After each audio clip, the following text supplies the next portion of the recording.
नमस्कार दोस्तों, आपके इस आर जनरल अफेयर्स चैनल में आपका फिर से स्वागत है। फ्रेंड्स, हम लोग जो लास्ट टाइम हमने जो वीडियो बनाई थी वो ग्रेविटेशंस के आधार पे आइंस्टाइन ने अपनी जनरल थ्योरी ऑफ रिलेटिविटी में स्पेस के स्ट्रक्चर को कैसे डिफाइन किया, बताया और कैसे ग्रेविटी हमारे आसपास के स्पेस को कर्व करती है, इस बारे में आइंस्टाइन ने बताया। हालांकि न्यूटन को इस बारे में आइडिया नहीं थी। न्यूटन ने कभी ये उन्होंने कोशिश तो की पर उन्हें सही से रिजल्ट मिल नहीं पाए कि how gravity actually works, gravity कैसे काम करती है। आइंस्टाइन ने 1915 में अपनी जनरल थ्योरी ऑफ रिलेटिविटी में इसे साबित किया और दिखाया और कोशिश किया अपने फॉर्मूला, अपने मैथमेटिकल कॉन्सेप्ट के जरिए कि ग्रेविटी एक्चुअल में कैसे स्पेस में काम करती है। और फिर आइंस्टाइन ने उस पर बहुत सारे ऐसे काम किए जो आज के लिए रिसर्च का विषय बना हुआ है। फ्रेंड, ग्रेविटेशंस के ही टॉपिक को हम आगे बढ़ाते हुए आज हम कुछ अलग टॉपिक पे चर्चा करेंगे। ग्रेविटेशंस के ही अंदर उसके कुछ important applications, Newton's law of motions के फॉर्मूलाज, जो मैथमेटिकल फॉर्मूला जो हमें मिले हैं न्यूटन के ग्रेविटेशन के लॉ के आधार पर, तो उस फॉर्मूला को यूज करके आखिर इंजीनियर सब ने, साइंटिस्ट ने, जितने भी एस्ट्रोनॉमर हैं या फिर टेक्नोलॉजी के एक्सपर्ट हैं, उन्होंने क्या क्या डिस्कवरी की, थियोरी के बेस पे उन्होंने क्या काम किया, इन सब बातों पे आज हम थोड़ा कोशिश करेंगे कि उस चर्चा को आज हम थोड़ी चर्चा करेंगे। तो आप लोगों से मैं सिंपल वे में कुछ डिस्कशंस करना चाहता हूं कि सोचिए, हम लोग हमेशा सुनते हैं कि ये अर्थ है, ये मून है, दूर कहीं कोई और प्लैनेट भी होगा। ऐसा क्यों होता है कि हम जब अर्थ से किसी ऑब्जेक्ट को ऊपर की ओर फेंकते हैं, किसी स्टोन को हमने अगर ऊपर की ओर फेंका, वो वापस अर्थ के अट्रैक्शन फील्ड, जो चारों तरफ एक ग्रेविटेशनल फील्ड काम कर रहा है जिसमें कोई भी ऑब्जेक्ट अट्रैक्शन को फील करती है, वो वापस उस ओर आ जाती है। लेकिन अगर सवाल ये किया जाए कि ऐसी क्या वेलोसिटी से हम किसी ऑब्जेक्ट को फेंकें जिससे ये कभी वापस ही ना आए, दूर स्पेस में चला जाए, अगर इस बारे में साइंटिस्ट लोग नहीं सोचे होते तो कभी नील आर्मस्ट्रांग मून पे जा ही नहीं पाते, या कभी भी कोई सैटेलाइट स्पेस में नहीं जा पाती, अर्थ के ग्रेविटेशनल फील्ड को पार करके जा ही नहीं पाते। हमने सोचा तभी तो। उसी तरीके से क्या होता है ना कि साइंस सोचने का विषय है। अगर आप सोचते हैं तो ही कुछ कर पाते हैं। पहले उन्होंने सोचा कि ऐसा क्या किया जाए, तो उन्होंने न्यूटन के ग्रेविटेशंस, वेलोसिटीज के फॉर्मूला और भी बहुत सारे मैथमेटिकल फार्मूला, फिजिक्स के फार्मूला, इन सबको यूज किया, समझा, और उसके बाद उन्होंने अर्थ के ग्रेविटेशनल फील्ड से पार जाने का रास्ता ढूंढा। उसी तरीके से अगर अर्थ के एक खास हाइट पर कोई सैटेलाइट अर्थ के चारों ओर चक्कर लगा रही है, मान लिया जाए, इसे हटा दिया जाए, तो उस सैटेलाइट की स्पीड क्या होनी चाहिए, वेलोसिटी क्या होनी चाहिए उस सैटेलाइट की, जो वो अर्थ के इस सर्कुलर ऑर्बिट में अर्थ के चारों ओर चक्कर लगाए। जैसे कि एक हम सुनते हैं कि 36,000 किलोमीटर पर एक सैटेलाइट है जिसका नाम है जियो स्टेशनरी सैटेलाइट। यानी कि ये सैटेलाइट क्या है? जियो स्टेशनरी सैटेलाइट। ये 24 घंटे में अर्थ के चारों ओर एक चक्कर लगाता है। यानी कि अर्थ से हमेशा, अगर ये सैटेलाइट मान लिया जाए यहां पर है, मान लिया जाए यहां पर वो सैटेलाइट है, तो हमेशा हमें अर्थ से स्थिर दिखेगा, क्योंकि अर्थ भी अपने एक्सिस पे जो रोटेट करती है वो भी 24 घंटे में रोटेट करती है। ये भी 24 घंटा लगाता है अर्थ के एक चक्कर को कंप्लीट करने में। आखिर ये सारी चीजों के लिए क्या कैलकुलेशंस किए गए होंगे, कैसे इन सब कैलकुलेशंस पे साइंटिस्ट ने नजर डाला होगा, वो सारी चीजें हैं। और देखिए कि कि कई बार ऐसा होता है कि अर्थ से सैटेलाइट, मान लिया जाए यहां पर कोई प्लैनेट है और अर्थ की सैटेलाइट जो है वो चक्कर काट रही है, अचानक से इसकी स्पीड कितनी बढ़ा दी जाए कि ये अर्थ के ऑर्बिट को, ये ऑर्बिट है अर्थ का, वो छोड़ दे और वो सीधे जाती है सैटेलाइट और किसी दूसरे प्लैनेट के ऑर्बिट को रोटेट कर रही है, ऑर्बिट में रोटेट कर रही है, घूम रही है और अचानक से इसकी ऑर्बिट को भी छोड़ देता है। ये सब क्यों किया जा रहा है? एक्चुअल में इससे कहते हैं ग्रेविटी असिस्ट, कहते हैं इसे, कहते हैं ग्रेविटी असिस्ट।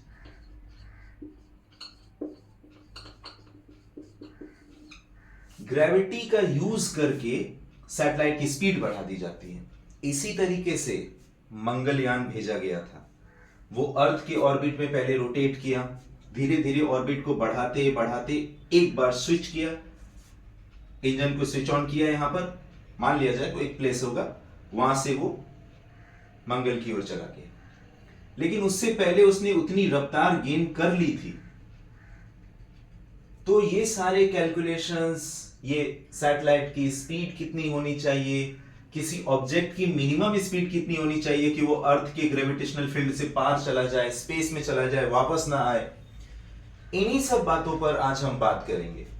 इसलिए मैंने पहले बैकग्राउंड बांधकर आप लोगों को आज की क्लास का एक थीम बता दिया कि हम किस मुद्दे पे बात करने जाएंगे, हमारा टॉपिक का जो फ्रेम क्या होगा।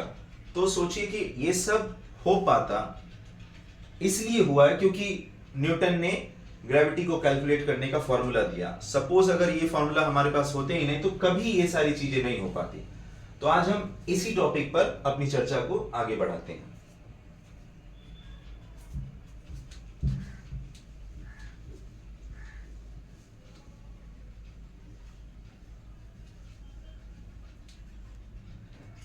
देखिए फ्रेंड, हम सबसे पहले अपने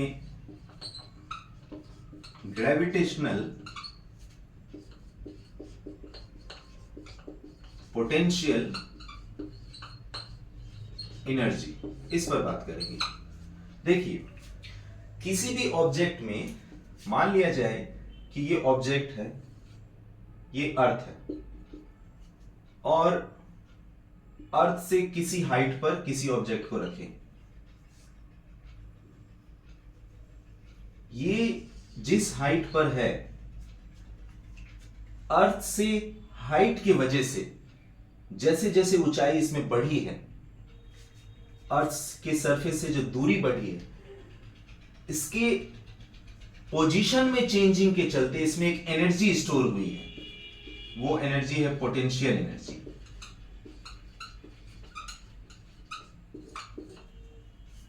और अगर इसे यहां से रिलीज कर दिया जाए तो यही सारी पोटेंशियल एनर्जी कन्वर्ट हो जाएगी किसमें?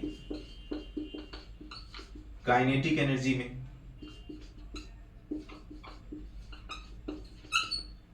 यानी कि सारी की सारी पोटेंशियल एनर्जी कन्वर्ट हो गई काइनेटिक एनर्जी। ये एनर्जी कंजर्वेशन का लॉ है, ऊर्जा संरक्षण का सिद्धांत।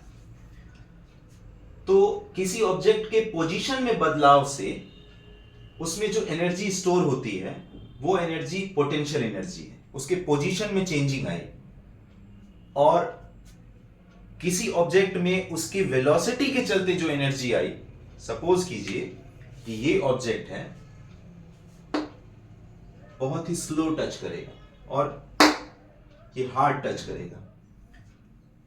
गोली जब तेजी से चलती है, बैरल से, बंदूक के बैरल से जब वो निकलती है, हाई स्पीड पे निकलती है, तो उसकी स्पीड की वजह से उसमें हाई एनर्जी पैदा होती है उसमें, और वो एनर्जी किसी ऑब्जेक्ट पे जाकर, सारी की सारी वो एनर्जी उस ऑब्जेक्ट पे जाकर स्टोर हो जाती है और उस ऑब्जेक्ट को डिस्ट्रॉय कर देती है।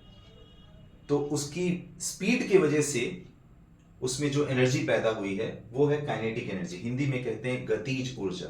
गति के कारण जो ऊर्जा पैदा हुई, और इसे कहते हैं स्थितिज ऊर्जा। ठीक है, स्थिति के कारण, पोजीशन में जो चेंजिंग आया, उसके वजह से इसमें एक एनर्जी स्टोर होती है उसे कहते हैं पोटेंशियल एनर्जी। आज हम ग्रेविटेशनल पोटेंशियल एनर्जी पे बात करेंगे। तो हमने पोटेंशियल एनर्जी को समझाया, आगे लगा हुआ एक वर्ड ग्रेविटेशन, उसे हम जानेंगे कि ये हमारा अर्थ है, हमारी धरती। इस धरती के ग्रेविटेशनल फील्ड में जो भी ऑब्जेक्ट होगा फील्ड के अंदर, उसे अट्रैक्शन का अनुभव होगा, और उस ग्रेविटेशनल फील्ड की वजह से इसमें एक एनर्जी स्टोर रहेगी। स्थिति, पोजीशन के चलते जो एनर्जी स्टोर हुई है, लेकिन वो पोजीशन ग्रेविटेशनल फील्ड के अंदर है, ग्रेविटेशनल फील्ड में है। अगर ये ऑब्जेक्ट अर्थ के ग्रेविटेशनल फील्ड से बाहर चले जाए तो इस ऑब्जेक्ट के पास उतनी पोटेंशियल एनर्जी नहीं रहेगी जितनी अर्थ के ग्रेविटेशनल फील्ड के अंदर रहेगी।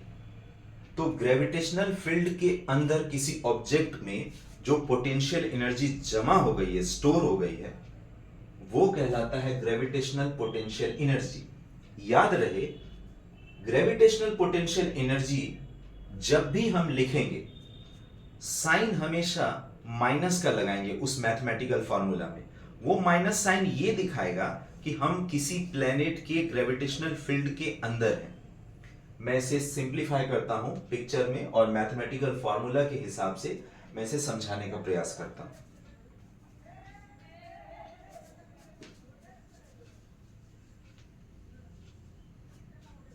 देखिए फ्रेंड, सपोज कीजिए कि ये अर्थ है जिसका रेडियस r है, ठीक है।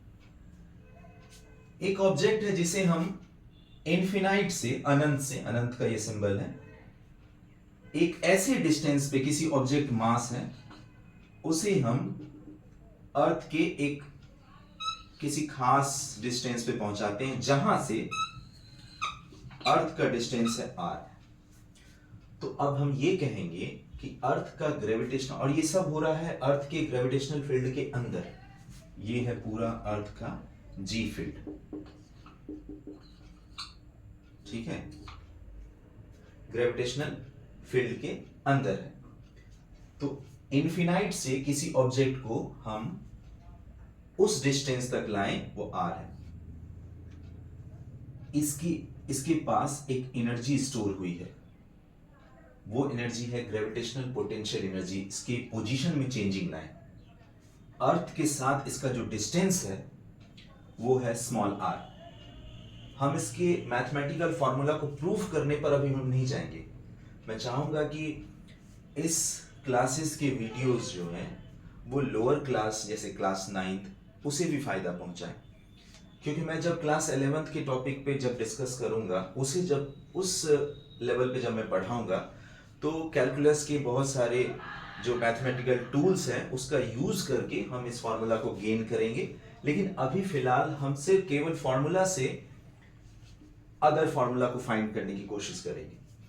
तो ये जो ग्रेविटेशनल पोटेंशियल एनर्जी है, सपोज कीजिए कि मतलब denoted by capital U is equal to minus G capital M by MM/R। अब आप सोचिए, G यहां पर ग्रेविटेशनल कांस्टेंट है, यूनिवर्सल कांस्टेंट ऑफ ग्रेविटेशन है, M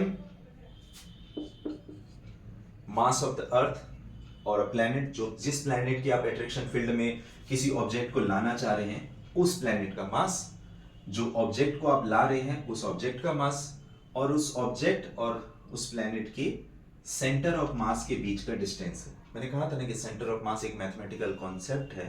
हम मान लेते हैं किसी ऑब्जेक्ट के पूरे मास को एक सेंट्रल पॉइंट पे मान लेते हैं। तो ये हमारा हुआ ग्रेविटेशनल पोटेंशियल एनर्जी का फॉर्मूला। माइनस साइन ये दिखा रहा है कि ये किसी प्लैनेट के ग्रेविटेशनल फील्ड के अंदर है, और ये नेगेटिव साइन ये दिखाता है कि अगर अर्थ के ग्रेविटेशनल फील्ड से बाहर जाना है तो कम से कम इतनी एनर्जी चाहिए होगी। अगर आप किसी प्लैनेट का मास का वैल्यू यहां पुट कीजिए, जिस ऑब्जेक्ट को उस प्लैनेट के जी फील्ड से बाहर करना चाहते हैं उस ऑब्जेक्ट का मास पुट कीजिए और डिस्टेंस पुट कीजिए। लेकिन याद रहे कि ये जो r डिस्टेंस है, ये अर्थ और उस या फिर कोई प्लैनेट या मास ऑब्जेक्ट का मास, इन दोनों के बीच का डिस्टेंस है। आप इमेजिन कीजिए कि मिनिमम एनर्जी जो रिक्वायर्ड होगी, सपोज कीजिए कि ये बहुत करीब यहां पर रहे, यहां पहुंचे, ये m मास। ऐसे कंडीशन में r अप्रोक्स बराबर होगा कैपिटल R के, the radius of the planet. जब इसे हम पुट करते हैं तो हमारा ये फॉर्मूला क्या बन जाता है, -Gmm बाय कैपिटल R। इसका मतलब ग्रेविटेशनल पोटेंशियल एनर्जी के लिए जो मिनिमम वैल्यूज जो होगी, सपोज कीजिए कि अर्थ के सरफेस पे टच किया हुआ ये ऑब्जेक्ट है सरफेस पे, तो हम कैपिटल R जो, क्योंकि इस ऑब्जेक्ट का डिस्टेंस ना स्मॉल r है, तो ये r हो गया, r प्लस r, तो स्मॉल r बहुत छोटा है इसीलिए हम नेग्लेक्ट कर रहे हैं, अप्रॉक्स वैल्यू हम निकालना चाह रहे हैं, इसीलिए हमने Gmm इस स्मॉल r के बदले कैपिटल R रख दिया, यानी पूरा आपका पूरा हम ये r को ले लिए, स्मॉल r को नहीं लिए। तो जो वैल्यू कैलकुलेट होके जितनी भी निकलेगी, एनर्जी का ऐसा यूनिट जूल होता है, उतनी एनर्जी मिनिमम कम से कम चाहिए अर्थ के ग्रेविटेशनल फील्ड से बाहर जाने के लिए। मिनिमम कम से कम उतना चाहिए, उससे ज्यादा भी गेन किया जाता है, तब जाके जी फील्ड से सिक्योर रूप से बाहर निकला जाता है। अदरवाइज आप जिस डिस्टेंस पे रहेंगे अर्थ से, उसके लिए तो जनरल फॉर्मूला है U is equal to minus Gmm by R। ये R the distance between the centre of mass from the planet to the body. Put कीजिए, वैल्यू आएगा और पता चल जाएगा कि इस पॉइंट पर कितनी पोटेंशियल एनर्जी इसके पास है, ग्रेविटेशनल पोटेंशियल एनर्जी कितनी है। हम इसी चीज को कैलकुलेट करने के लिए मान लेते हैं कि अर्थ के सरफेस पे इस ऑब्जेक्ट को सरफेस के करीब कर दिए, और तब हम ग्रेविटेशनल पोटेंशियल एनर्जी का फॉर्मूला गेन करते हैं, तो पता चलता है U is equal to minus Gmm by capital R। इस R को ले लीजिए। आप लोगों को मैं फिर समझा रहा हूं कि इस ऑब्जेक्ट का सेंटर ऑफ मास से इस ऑब्जेक्ट का ये रेडियस तो है और ये कैपिटल R है, तो R प्लस R होगा। ये स्मॉल r निगलेक्ट कर दिए, बहुत छोटा है अर्थ के रेडियस की तुलना में, इसीलिए हमने R प्लस R नहीं लिख के सिर्फ R लिखा। अब आप देखिए एक चीज,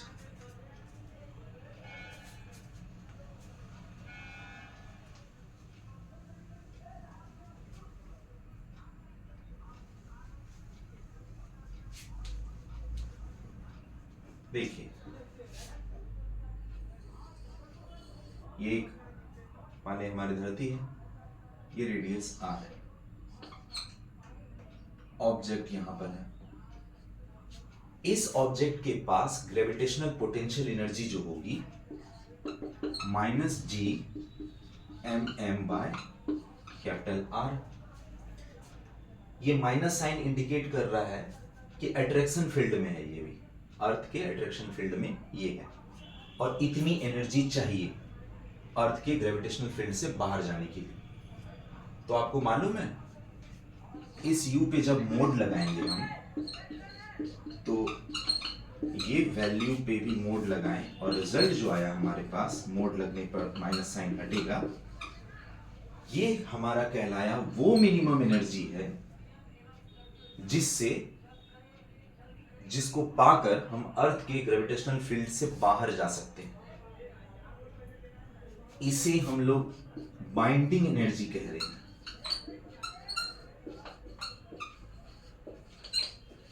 किसी ऑब्जेक्ट के लिए अगर किसी ऑब्जेक्ट को ये एनर्जी मिल जाए और इस एनर्जी को पाके वो बाहर जाने की कोशिश करे, दैट मीन्स उसमें वेलोसिटी आएगी, यानी कि किसी ऑब्जेक्ट में वेलोसिटी के वजह से जो एनर्जी गेन होती है उसे कहते हैं काइनेटिक एनर्जी।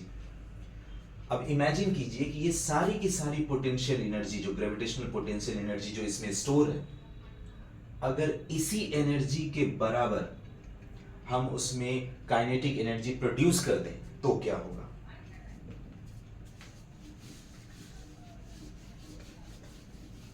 देखिए Gmm by R is equal to half mv²। ये करती है, ये हम उस टॉपिक की तरफ जा रहे हैं जिसका नाम है एस्केप वेलोसिटी। मैं बताऊंगा कि अभी क्या है एस्केप वेलोसिटी। अब इसे सॉल्व करते हैं। m और m cancel, 2g/r is equal to V square. इसे घुमा के लिख देते हैं, v is equal to √2gm/r। पता है ये वो मिनिमम वेलोसिटी है, मैंने कहा ना gmm/r वो मिनिमम ग्रेविटेशनल पोटेंशियल एनर्जी है जो इसमें स्टोर है। अगर इस एनर्जी, ये सारी की सारी एनर्जी काइनेटिक एनर्जी में कन्वर्ट हो गई, यानी ग्रेविटेशनल पोटेंशियल एनर्जी कन्वर्ट हो गई किसमें, काइनेटिक एनर्जी में, तो रिजल्ट हमारे पास ये आया। ये वो मिनिमम वेलोसिटी होगी जिससे आप किसी प्लैनेट के ग्रेविटेशनल फील्ड से बाहर जा सकते हैं। इसे ही कहते हैं एस्केप वेलोसिटी। यानी कि इस वेलोसिटी को गेन करके, या मिनिमम इस वेलोसिटी को गेन करके, या इससे ज्यादा वेलोसिटी आप गेन करने के बाद उस प्लैनेट के ग्रेविटेशनल फील्ड से आप बाहर चले जाइएगा, वापस नहीं आइएगा। और अगर इस वेलोसिटी से कम वेलोसिटी पे आप किसी को फेंकते हैं तो वो वापस अर्थ की ओर आ जाएगी। देखिए इस फॉर्मूला को और सिंप्लीफाई करते हैं। हमने लिखा है v is equal to √2gm/r। अगर ऊपर नीचे r से मल्टीप्लाई कर दें देन 2gmr/r²। gm/r² के लिए हमने फॉर्मूला दिया था स्मॉल g, ग्रेविटेशनल एक्सेलरेशन। तो हम यहां पुट कर रहे हैं 2gr। ये हो गया एस्केप वेलोसिटी का फॉर्मूला। याद रहे हमने यहां पर नहीं लिखा है कि ये ग्रेविटेशनल एक्सेलरेशन अर्थ का है कि किसी और प्लैनेट। मैंने सिंपल लिखा है v is equal to √2gr। यानी कि अगर हम g का वैल्यू अर्थ का रखेंगे, r का वैल्यू अर्थ का रखेंगे, तो जो हमें वैल्यू प्राप्त होगा उसका मान है 11.2 किलोमीटर पर सेकेंड। यानी अर्थ की जो एस्केप स्पीड है ग्रेविटेशनल फील्ड से बाहर जाने के लिए वो है 11.2 किलोमीटर पर सेकेंड। एक सेकेंड में 11.2 किलोमीटर अगर आप जाते हैं, इतनी एनर्जी आपके पास है, तो ही आप कम से कम इतनी चाहिए। इससे ज्यादा लगा रहे हैं तो और अच्छी बात है। इससे कम अगर वेलोसिटी पे अगर किसी को फेंकेंगे तो वो अर्थ के ग्रेविटेशनल फील्ड से एस्केप नहीं हो पाएगा, बाहर नहीं जा पाएगा। अब मैं इसे एक ग्राफिक्स के रूप में एक्सप्लेन करने का प्रयास करता हूं।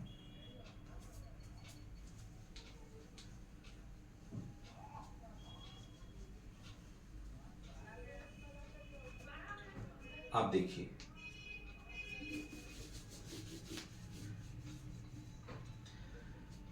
ये एक प्लैनेट है, ठीक। यहां पे मान लिया जाए एक मान लिया जाए इस तरीके से एक बंदूक टाइप है, कुछ बना दी। जब भी इससे हम किसी चीज को फायर करेंगे वो यहां पर गिर जाएगा। इस तरह से ये पाथ जो है पैराबोला का पाथ होगा। इसकी वेलोसिटी अभी उतनी नहीं है, थोड़ी और वेलोसिटी बढ़ाएं तो ये थोड़ा दूर जाके गिरे। ये पैराबोला थोड़ा बड़ा हुआ, और थोड़ी वेलोसिटी बढ़ाएं तो थोड़ा और दूर गिरा, और वेलोसिटी बढ़ाएं थोड़ा और दूर गिरा, और ज्यादा वेलोसिटी बढ़ा दिए तो क्या हुआ, ये सर्कुलर ऑर्बिट में रोटेट करना स्टार्ट कर दिया। ये लेकिन और ज्यादा वेलोसिटी अगर बढ़ा देंगे तो ये क्या हो जाएगा कि एलिप्टिकल ऑर्बिट पकड़ लेगा, ये ऐसे करके। ये है एलिप्टिकल ऑर्बिट, एलिप्स जैसा रहेगा, एलिप्टिकल ऑर्बिट। याद रहे शुरू में पैराबोला के जैसा गिरेगा और थोड़ी स्पीड बढ़ाते बढ़ाते ये सर्कुलर ट्रैक फॉलो कर देगा और वो रोटेट करते रहेगा। और स्पीड दे दिए तो वो इलिप्टिकल ऑर्बिट हो जाएगा। अब और ज्यादा स्पीड अगर दे देंगे तो वो फिर बाहर निकल जाएगा। यानी यहां पर जो वेलोसिटी उसे मिली है, एस्केप वेलोसिटी मिल गई, अब वो वापस नहीं आएगा, निकल जाएगा। तो ये मैंने एक ग्राफ की मदद से इसके वेलोसिटी को समझाने का प्रयास किया है। अब देखिए, हम लोग इसके वेलोसिटी का जो फॉर्मूला अभी तक पढ़े 2g/r, सोचिए कि इसके वेलोसिटी के फॉर्मूला में ग्रेविटेशनल एक्सेलरेशन और रेडियस ऑफ द प्लैनेट, ये दोनों दिख रहा है कि ये प्रोपोर्शनल के लेवल पे चल रही है, अंडर रूट के साथ। जिस प्लैनेट का या जो भी सेलेस्टियल बॉडी का ग्रेविटेशनल एक्सेलरेशन बहुत ज्यादा होगा, रेडियस ऑफ द प्लैनेट बहुत ज्यादा होगा, उसके ग्रेविटेशनल फील्ड से पार करने के लिए हमें उतनी ज्यादा एस्केप वेलोसिटी की जरूरत होगी। आप इमेजिन कीजिए कि अर्थ का ग्रेविटेशनल एक्सेलरेशन का वैल्यू 9.8 पुट करते हैं और 6.4 इंटू 10⁻6 मीटर अर्थ का रेडियस, अगर इसे सब किलोमीटर में अगर लेना है, क्योंकि वैल्यू हम किलोमीटर में निकालना चाहते हैं, तो 9.8 मीटर पर सेकेंड स्क्वायर को भी आप किलोमीटर में चेंज कर सकते हैं, इसे आप किलोमीटर में चेंज कर सकते हैं। और अगर आप रेडियस ऑफ द अर्थ को जब यहाँ पे मीटर में लिए तो आप यहाँ भी मीटर में ले सकते हैं। तो ऐसे सिचुएशंस में 6.4 इंटू 10⁻6 मीटर, जब इसे सॉल्व करिएगा तो 11.2 किलोमीटर पर सेकेंड आएगा।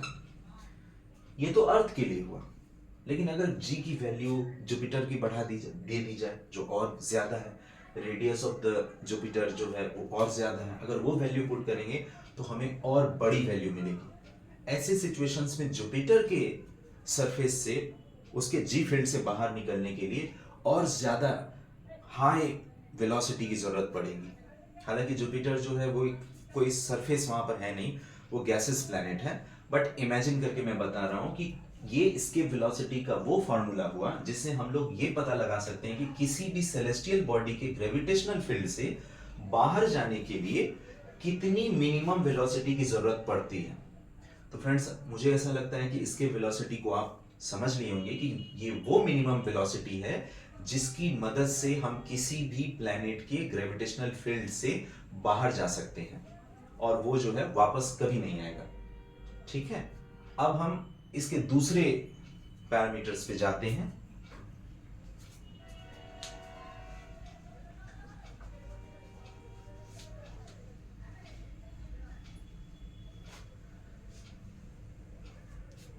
फ्रेंड्स, जब सैटेलाइट की बात हो ही रही है तो क्यों ना हम सैटेलाइट की मिनिमम स्पीड निकालने का प्रयास करते हैं, जिससे पता चले कि एक सैटेलाइट को किसी प्लैनेट के चारों ओर चक्कर लगाने के लिए मिनिमम कितनी स्पीड चाहिए।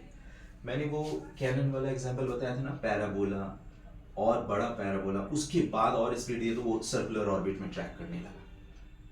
तो कितना स्पीड चाहिए जिससे वो सर्कुलर ऑर्बिट में ट्रैक करना स्टार्ट कर दे? तो देखिए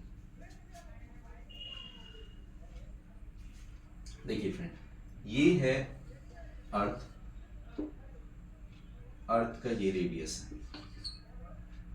मान लिया जाए कि कोई प्लैनेट नहीं, कोई बॉडी है यहाँ पे, इसके डिस्टेंस जो है r है, ठीक है, और ये सर्कुलर ऑर्बिट में इसे ट्रैक कर रहा है। इन दोनों के बीच जो फोर्स पहले लगेगा, न्यूटन्स लॉ ऑफ ग्रेविटेशन के हिसाब से Gmm/r+r का होल स्क्वायर, Gmm/r² होता है टोटल डिस्टेंस r+r। यही फोर्स उसे प्रोवाइड करेगा सर्किल में चक्कर लगाने के लिए। जो फोर्स मिलता है किसी ऑब्जेक्ट को सर्कुलर ट्रैक में मेंटेन रखने के लिए, जो फोर्स उसे सेंटर की ओर लगातार खींचता है, जिसकी वजह से वो सेंटर सर्किल में चारों ओर चक्कर लगाता है, वो फोर्स है सेंट्रीपिटल फोर्स। F सेंट लिख दे, सेंट्रीपिटल फोर्स। सेंट्रीपिटल फोर्स वो फोर्स होता है जो किसी ऑब्जेक्ट को किसी सर्किल में घुमाने के लिए रिस्पॉन्सिबल होता है। ये सेंट्रीपिटल फोर्स का वैल्यू होगा mv² बाय r होता है, तो यहां r प्लस r हो जाएगा। इन दोनों को सॉल्व कीजिए, g mm by r plus r का square is equal to mv² by r plus r। ये cancel, m cancel, then we will get gm by r plus r is equal to v²। इसे further और आगे बढ़ाते हैं, तो यहां लिखेंगे v is equal to under root gm by r plus r। अब सोचिए कि मान लिया जाए ये प्लैनेट है और ये अर्थ के बहुत करीब रहे ये ऑब्जेक्ट। मैं मिनिमम वेलोसिटी निकालना चाहता हूं, एकदम मिनिमम, कि ये यहीं पर रोटेट करना स्टार्ट कर दें अर्थ के ग्रेविटेशनल फील्ड में ही। तो इस r की जो वैल्यू है वो बहुत छोटी है कैपिटल R से। ऐसी सिचुएशन में इस r को नेग्लेक्ट करेंगे और v is equal to under root gm by r, ये आया। इसे और फर्दर कैलकुलेट करेंगे तो हमें मिलेगा v is equal to gm by r, ऊपर नीचे r से मल्टीप्लाई करने पर gm by r square, gm by r square into r।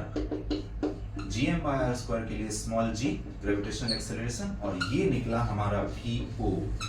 इसे कहते हैं ऑर्बिटल वेलोसिटी, कि एक ऑर्बिट में रोटेट करने के लिए कितनी वेलोसिटी चाहिए।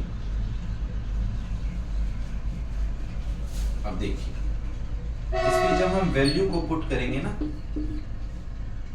तो अप्रोक्स आप 10 ले लीजिए और 6.4 into 10 to the power 6 metre, और इसे आप इस तरीके से निकाल सकते हैं 8, इसके लिए 10 टू द पावर 3, इतना मीटर पर सेकेंड। इसे लगभग आप कह सकते हैं 8 किलोमीटर पर सेकेंड। और एग्जैक्ट वैल्यू जो हमारा निकलता है वो 9.8 वैल्यू पुट करने के बाद 7.9 किलोमीटर पर सेकेंड। फ्रेंड, मैं आपको ये बताने का प्रयास कर रहा हूं कि एक सैटेलाइट की जो ऑर्बिटल वेलोसिटी जो निकालनी रहती है under root small g into R, इससे पता चलेगा कि जिस प्लैनेट का ग्रेविटेशनल एक्सेलरेशन का वैल्यू आप पुट कीजिएगा उसी प्लैनेट का रेडियस आप पुट कीजिएगा, जिससे पता चल जाएगा कि उस प्लैनेट के ग्रेविटेशनल फील्ड के एरिया में सर्कुलर ट्रैक में किसी सैटेलाइट को रोटेट करने के लिए उस सैटेलाइट की मिनिमम वेलोसिटी इतनी होनी चाहिए, अंडर रूट gr। तो अर्थ के लिए कितनी होनी चाहिए? अर्थ के लिए लगभग 8 किलोमीटर पर सेकेंड। अगर जो मैंने बताया था गन, उससे अगर 8 किलोमीटर पर सेकेंड से किसी को अगर फेंकेंगे तो वो सर्कुलर ट्रैक में चक्कर लगाना स्टार्ट कर देगा अर्थ के बहुत करीब। ऐसे तो सैटेलाइट सबकी रफ्तार और ज्यादा तेज हो जाती है। मैं ये बता रहा हूं कि मिनिमम वेलोसिटी जो होनी चाहिए जिससे वो सर्कुलर ट्रैक में चक्कर लगाए सैटेलाइट, तो ये सैटेलाइट की ऑर्बिटल स्पीड को निकालने का फॉर्मूला है अंडर रूट gr। अब देखिए फ्रेंड,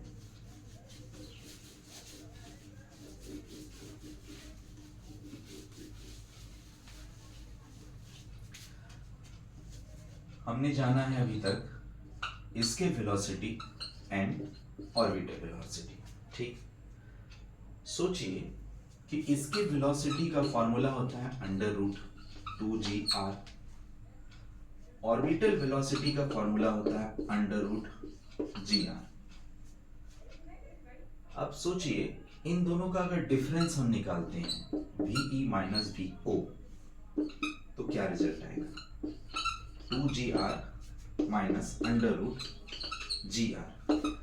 आप इसमें सिंपल है कि आप gr अंडर रूट gr को बाहर कर लीजिए, तो लास्ट में क्या बचेगा? अंडर रूट माइनस ये, तो सॉरी, हाँ ठीक, under root 2 minus root gr, इसे हम बाहर निकाल दिए। क्योंकि आप इसमें एक चीज देख रहे होंगे कि under root 2gr minus under root gr, इसमें जैसे हमने अंडर रूट जी आर को कॉमन लेके बाहर निकाला √2 - 1, ऐसे सिचुएशंस में आप देख रहे होंगे कि ये हमारा ऑर्बिटल वेलोसिटी है। अर्थ की ऑर्बिटल वेलोसिटी हम यहां अगर पुट कर देते हैं, क्योंकि v orbit is equal v o is equal to हमने लिया था under root G R, earth के लिए हमने 8 माना है अप्रोक्स, इनटू 1.414 - 1, 8 इंटू 0.414। इसे अगर सॉल्व करते हैं तो 32, 11, 33 यानी 3.3 किलोमीटर पर सेकेंड। सही है ना? ठीक। अब मैंने ये क्यों किया है वो मैं बता रहा हूं। देखिए, ऑर्बिटल वेलोसिटी जो निकलती है वो 8 किलोमीटर पर सेकेंड, स्केप वेलोसिटी निकलती है 11.2 किलोमीटर पर सेकेंड। इन दोनों का डिफरेंस हमें पता चल रहा है फॉर्मूला के बेस पे, या फिर यहां भी हम इसे डिफरेंस कर ही सकते थे कि 3.312 किलोमीटर पर सेकेंड। ये जो वेलोसिटी होगी, ये वो वेलोसिटी है कि एक सैटेलाइट अर्थ के सर्कुलर ट्रैक पे, अर्थ के ग्रेविटेशनल फील्ड के में सर्कुलर ट्रैक पे चक्कर लगा रहा था। मिनिमम वेलोसिटी उसकी कितनी थी? 8 किलोमीटर पर सेकेंड से, और अचानक से उसने इंजन स्टार्ट किया और उसकी वेलोसिटी में 3.312 किलोमीटर पर सेकेंड की वेलोसिटी और ऐड हो गई। ऐसे सिचुएशंस में पता है क्या होगा? वो एस्केप कर जाएगा। सर्कल में चक्कर काटते काटते और 3 मिला और वो एस्केप कर जाएगा, बाहर चला जाएगा। देखिए,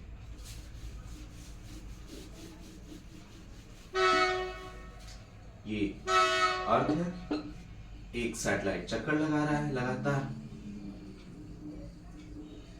और कितनी है? 8 किलोमीटर पर सेकेंड वो चक्कर लगा रहा है। अचानक से इसमें और ऐड हो गया 3.13 समथिंग जो हमने लिखा था वो ऐड हो गया, यानी 11 पॉइंट समथिंग हो गया, दोनों ऐड हो गए इसकी वेलोसिटी। ऐसे सिचुएशंस में ये बाहर हो जाएगा, बाहर की ओर चला जाएगा। और ये पहले ऑर्बिटल स्पीड से मिला हुआ था, अचानक से इसकी स्पीड बढ़ गई और वो स्केप वेलोसिटी लेकर जी फील्ड से बाहर हो गया, ग्रेविटेशन फील्ड से बाहर हो गया। साथ साथ ये भी आप जान के रखिएगा कि इसके वेलोसिटी और ऑर्बिटल वेलोसिटी का जो रेशियो होगा नॉर्मली √2:1 होता है। तो फ्रेंड्स, आज हमने ऑर्बिटल वेलोसिटी को समझा, बाइंडिंग एनर्जी को समझा। बाइंडिंग एनर्जी वो एनर्जी है जो उतनी चाहिए, किसी प्लैनेट के ग्रेविटेशनल फील्ड से बाहर जाने के लिए उतनी एनर्जी चाहिए, और उसी एनर्जी को हमने इक्वल किया था काइनेटिक एनर्जी के बराबर, और हमने पाया क्या? एस्केप वेलोसिटी का फॉर्मूला। तो फ्रेंड्स, हमने बाइंडिंग एनर्जी को समझा, ग्रेविटेशनल पोटेंशियल एनर्जी को समझा, ऑर्बिटल स्पीड को समझा, एस्केप स्पीड को समझा। अब हम देखेंगे कि एक सैटेलाइट अगर चक्कर लगा रही है किसी ग्रेविटेशनल फील्ड में, उसकी टोटल एनर्जी क्या होती है, मैं वो निकालने का प्रयास करूंगा।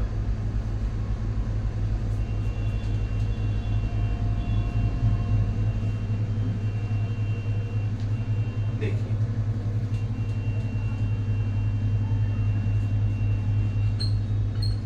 Total energy of the satellite, earth के चारों ओर मान लिया जाए एक सैटेलाइट चक्कर लगा रहा है, तो हमने पहले ग्रेविटेशनल पोटेंशियल एनर्जी, इसके पास ग्रेविटेशनल पोटेंशियल एनर्जी रहेगा, किसी डिस्टेंस पे है वो कितना हमने निकाला था? इसे मान लिया जाए R मान लिया जाए, और इसे कैपिटल R दे दीजिए, तो -GM_M/R प्लस स्मॉल r यहां से यहां तक है। ठीक, काइनेटिक एनर्जी इसके पास होगी क्योंकि ये रोटेट कर रहा है, इसकी वेलोसिटी कुछ होगी 1/2 mv ऑर्बिटल वेलोसिटी होगी, क्योंकि ऑर्बिट में चक्कर लगा रहा है ना। तो 1/2 mv के लिए हमने क्या लिखा था? √2gr। ये हमने फॉर्मूला लिया था VO = √gr, या फिर √2 जी एम बाय आर, ये हमने लिया था, तो हम भी यहां लेंगे अंडर रूट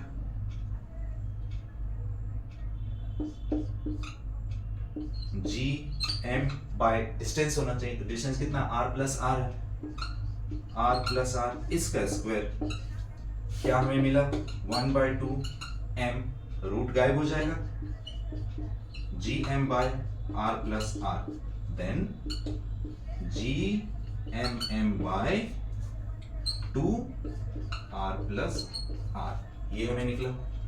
अब टोटल एनर्जी को हम देखते हैं कि टोटल एनर्जी कितना होगा। ग्रेविटेशनल पोटेंशियल एनर्जी तो ये है, काइनेटिक एनर्जी ये निकला है। अब इन दोनों एनर्जी को जोड़ देते हैं और जोड़ने के बाद देखते हैं कि क्या रिजल्ट आया। देखिए टोटल एनर्जी हमने लिखा U plus K, gravitational potential energy plus kinetic energy. तो हमने ग्रेविटेशनल पोटेंशियल एनर्जी जो लिखा है minus G M by R plus R plus G M by 2 R plus R, इसे सॉल्व करेंगे। आप जी एम बाय सिंपल एक काम कीजिए, G M by R plus R को बाहर निकाल लीजिए, क्या बचा यहाँ पे -1 रहा और यहाँ +1/2, यही रहा ना। और क्या रिजल्ट में आएगा, G M by R plus R, यहाँ क्या आएगा -1/2 आएगा। ठीक है, ठीक, इज इक्वल टू हमें क्या मिला, -G M by 2 R plus R.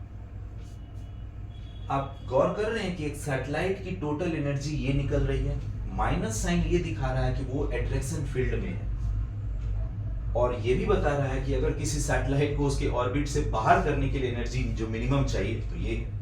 इसका मतलब टोटल एनर्जी को आप एक तरह से बाइंडिंग एनर्जी भी तो कह सकते हैं ना। एक सैटेलाइट की बाइंडिंग एनर्जी यही है। एक सैटेलाइट ऑर्बिट में चक्कर लगा रहा था, उसके पास टोटल एनर्जी जो थी स्टोर, क्योंकि ये चल रही है ना सैटेलाइट, इसके पास काइनेटिक एनर्जी भी होगी और पोटेंशियल एनर्जी भी होगी, ग्रेविटेशनल पोटेंशियल एनर्जी, दोनों को ऐड करके हमें इतनी वैल्यू मिली। अब आप सोचिए इस सैटेलाइट को ऑर्बिट से ही बाहर कर देना है, ऐसी सिचुएशन से मिनिमम हमें इतनी एनर्जी चाहिए होगी। इस एनर्जी को हम एक तरह से सैटेलाइट की बाइंडिंग एनर्जी कह सकते हैं। अगर इतनी एनर्जी हम सैटेलाइट को जो है, इतनी एनर्जी सैटेलाइट के पास स्टोर है, ठीक है, तो कम से कम उस सैटेलाइट को इस एनर्जी लिमिट को पार करना होगा। जब आप पार कर जाइएगा तो सैटेलाइट ऑर्बिट को छोड़ देगी। तो सैटेलाइट के पास इतनी एनर्जी स्टोर है, वो हमने फार्मूला से निकाला। एक सैटेलाइट के पास जब वो ऑर्बिट में चक्कर लगा रही है तो उसके पास इतनी एनर्जी स्टोर है, तो उसको फील्ड से बाहर करने के लिए इतनी एनर्जी चाहिए होगी।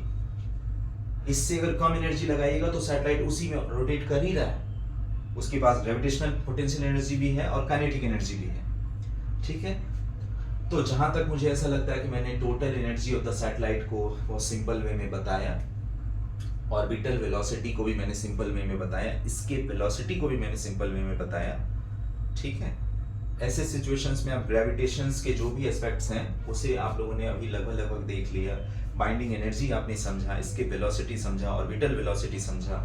अब हम थोड़ा और डिफरेंट इस पे कुछ बात करना चाहेंगे।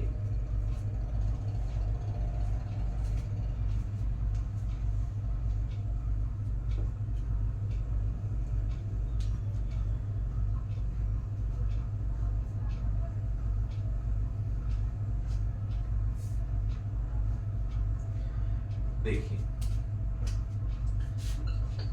हम एक बात करते हैं ब्लैक होल। मैं अभी इसके बारे में उतना नहीं जाऊंगा, मैं बस बताना चाह रहा हूं कि इसकी वेलोसिटी हमने पढ़ा है 2gr। ब्लैक होल से लाइट भी एस्केप नहीं कर पाती है, इसका मतलब इसकी वेलोसिटी c भी हो जाए तो भी जस्टिफाई नहीं होगा ये फॉर्मूला। यानी कि ब्लैक होल की जो एस्केप वेलोसिटी है वो लाइट से भी ज्यादा है। यानी ब्लैक होल की एस्केप वेलोसिटी जो है वो लाइट से भी ज्यादा है, लाइट भी वहां से एस्केप नहीं हो पाती है। इसीलिए कहा जाता है कि ब्लैक होल, मैंने कल ब्लैक होल के बारे में बताया था कि वो अपने आसपास के स्पेस को बहुत मोड़ देता है। तो जो ब्लैक होल के लिए एस्केप वेलोसिटी का जो ये फॉर्मूला हम लिखते हैं, ठीक है, किसी प्लैनेट के ग्रेविटेशनल फील्ड से बाहर जाने के लिए, किसी सेलेस्टियल बॉडीज, यूनिवर्स में जो बॉडी है उसके ग्रेविटेशनल फील्ड से बाहर जाने के लिए हमें मिनिमम इतनी वेलोसिटी की जरूरत होगी। लेकिन ये वेलोसिटी अगर c के बराबर भी अगर कर देंगे ना, ऐसे सिचुएशंस में भी हम ब्लैक होल के ग्रेविटेशनल फील्ड से बाहर नहीं जा सकते हैं। ऐसे सिचुएशंस में भी हम ब्लैक होल के ग्रेविटेशनल फील्ड से बाहर नहीं जा पाएंगे। तो आज मैंने जो बातें की उन बातों को आप अच्छे से प्रैक्टिस कीजिएगा, समझिएगा कि कैसे सैटेलाइट की ऑर्बिटल वेलोसिटी को कैलकुलेट किया जाता है। और मैं जाने से पहले एक और छोटी सी थ्योरी है, मैं उस पर बात करना चाहूंगा।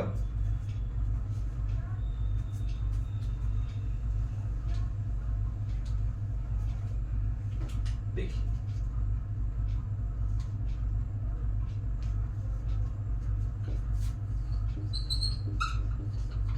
ग्रेविटी असिस्ट,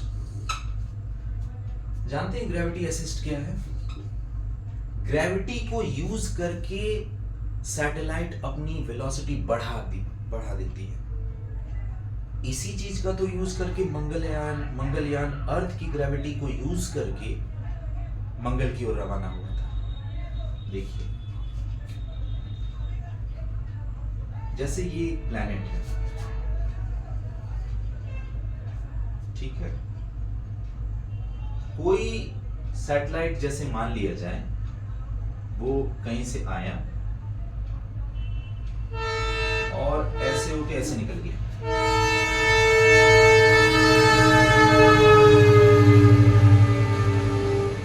ये कोई प्लैनेट है, मान लिया जाए अर्थ ही है,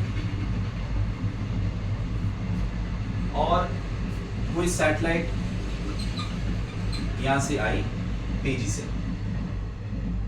या रॉकेट जो बोली आई और अर्थ के ग्रेविटेशनल फील्ड से क्रॉस करते हुए ग्रेविटेशनल फील्ड को यूज किया और फिर यहां पर इंजन स्टार्ट किया और निकल गया। कई बार ऐसा होता है ना कि अर्थ या किसी प्लेनेट के ग्रेविटेशनल फील्ड को ही यूज करके स्पीड बढ़ा दी जाती है।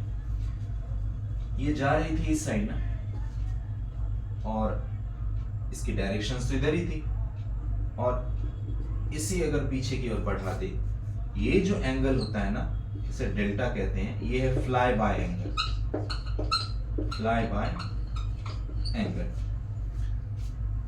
कोई भी सैटेलाइट जब किसी प्लेनेट की ग्रेविटेशनल फील्ड में एंट्री करती है, उसे किस पोजीशन से बाहर निकलना है, फ्लाई बाय एंगल कितना होगा, कितनी मिनिमम वेलोसिटी होगी, ये सारी चीजों को कैलकुलेट करके ग्रेविटी असिस्ट किया जाता है। यानी ग्रेविटी को यूज करके सैटेलाइट अपनी वेलोसिटी को बढ़ा देती है, और बढ़ा देने के बाद वो किसी अदर मिशन पे चली जाती है।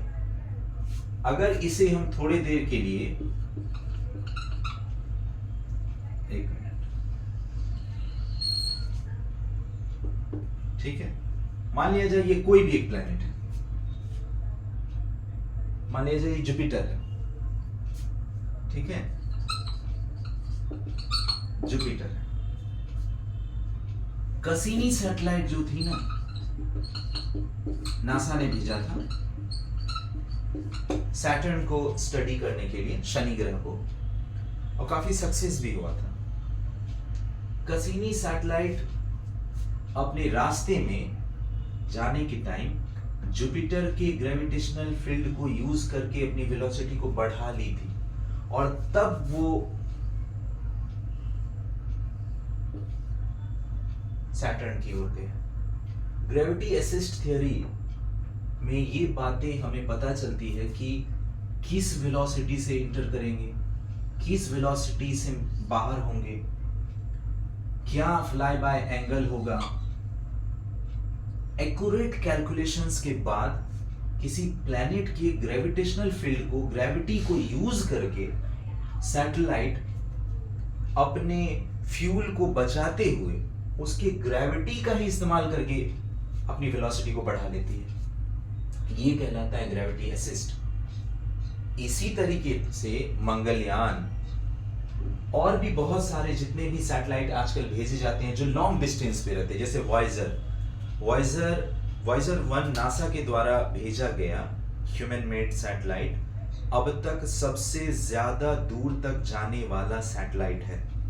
सोलर सिस्टम के सभी प्लैनेट को क्रॉस कर चुका है ऑलमोस्ट। जाने के क्रम में अपने फ्यूल को बचाने के लिए वो बार बार किसी न किसी प्लैनेट के ग्रेविटेशनल फील्ड को छूते हुए, पास करते हुए, उसकी ग्रेविटेशनल फील्ड को यूज करते हुए अपनी स्पीड को बढ़ा लेता है। तो ग्रेविटी असिस्ट थ्योरी एनर्जी को बचाने का एक तरह से काम करती है ताकि सैटेलाइट को अपनी खुद की एनर्जी ज्यादा इस्तेमाल ना करनी पड़े और वो ज्यादा देर तक, ज्यादा दूर तक जो है सस्टेन कर सके, जा सके। तो मैंने जान के इस थ्योरी को थोड़ा सा बता दिया। कसीनी सैटेलाइट ने जुपिटर को यूज किया था, जुपिटर के ग्रेविटेशनल फील्ड को यूज करते हुए सैटर्न की ओर गया था। मंगलयान भी अर्थ की ही ग्रेविटेशनल फील्ड को यूज करते हुए स्पीड को बढ़ाया था। ठीक है, तो याद रखिएगा ये सब ग्रेविटेशनल जो जितने भी चीज हमने पढ़े हैं ग्रेविटेशन से, सोचिए न्यूटन ने एक फॉर्मूला दिया, न्यूटन के फॉर्मूला के बाद और सब लोगों ने इस फॉर्मूला को कई और चीजों में यूज कर करके क्या नहीं निकाला। सोचिए अगर वो फॉर्मूला हमें नहीं मिला होता तो आज हम ग्रेविटी असिस्ट की बात ही नहीं कर रहे होते, हम ऑर्बिटल वेलोसिटी के बारे में सोच नहीं पाते, एस्केप वेलोसिटी के भी बारे में नहीं सोच पाते। तो सोचिए एक रिसर्च आने वाले कितनी सदी तक मानवता के लिए बहुत बड़े बड़े कामों को अंजाम देता है। इसीलिए तो कहते हैं कि साइंटिस्ट लोग जो होते हैं अपने पूरे जीवन को समर्पित कर देते हैं प्रकृति के रहस्यों पे पर्दा हटाने के लिए, और उन रहस्यों से पर्दा उठने के बाद हम जो यूज करते हैं रिसोर्सेज का, जिससे हम अपने जीवन को और बेहतर बना पाते हैं। आज सैटेलाइट अगर नहीं होती तो हमें वेदर फोरकास्टिंग पता ही नहीं चलती। आज जो ये वीडियो रिकॉर्ड होने के बाद यूट्यूब पे अपलोड हो जाने के बाद तो आप तक जो पहुंच जाती है, ये सब क्या है? इंफॉर्मेशन सैटेलाइट का कमाल है। बहुत ऐसे चीज है, खैर वो अलग बातें हैं। तो आप जान के रखिए ग्रेविटी असिस्ट के बारे में मैंने बताया। आज मैंने जितनी भी चर्चाएं की उसे आप ढंग से पढ़िएगा, समझिएगा, कोशिश कीजिएगा, उसे एनालिसिस करने की, सोचने की कोशिश कीजिएगा, तब जाके आपको ग्रेविटेशन चैप्टर का और मजा आएगा इस चैप्टर को पढ़ने में। और आई थिंक मुझे ऐसा लगता है कि एक और वीडियो ग्रेविटेशन पे जाएगा, मैं उस पर कुछ थोड़ी सी थियोरी लेवल अप करूंगा। जैसे हो सकता है कि ब्लैक होल के बारे में मैं थोड़ा सा बताऊं, ब्लैक होल के बारे में बताऊं, स्पेस टाइम को कैसे ब्लैक होल जो है कर्व कर देता है उसके बारे में थोड़ा सा बताऊं। और ये और भी कुछ ऐसे ग्रेविटेशन के चैप्टर में कुछ ऐसी बातें हैं जो, ऐसे तो बहुत बड़ा ये टॉपिक है, लेकिन कुछ ऐसी बातें हैं जो इंटरेस्ट जगाएगा आपको। ठीक है, तो इसे आप पढ़िए और कोशिश कीजिएगा कि आप इसे थोड़ा सा अपने से रिलेट करके पढ़िएगा, थोड़ा सा एनालिसिस कीजिएगा। ये नहीं कि थियरी लिखने के बाद कॉपी में नोट्स बना लेने के बाद आप उसे रट लिए, समझना है। कोशिश कीजिए कि अदर प्लैनेट के जो है ग्रेविटेशनल एक्सेलरेशन का वैल्यू पुट करके, उसके रेडियस को पुट करके क्या इसके वेलोसिटी निकलता है वो सब निकालने का कोशिश कीजिए, ताकि आपको पता चले कि देखो कितना ज्यादा इसके वेलोसिटी वहां पे जरूरत पड़ेगी। तो ठीक है, आज के लिए आज फिलहाल इतना ही। मैं इसी तरीके से कोशिश करूंगा कि लगातार वीडियो अपलोड करता रहूं, ताकि आप लोगों को भी इस चैनल में ज़्यादा इंटरेस्ट बना रहे, क्योंकि वीडियो अपलोड अगर नहीं होंगे तो फिर इस चैनल को क्रिएट करने का मतलब क्या रह जाएगा। तो ठीक है, हम अगले वीडियो में फिर से मिलेंगे, तब तक के लिए थैंक यू।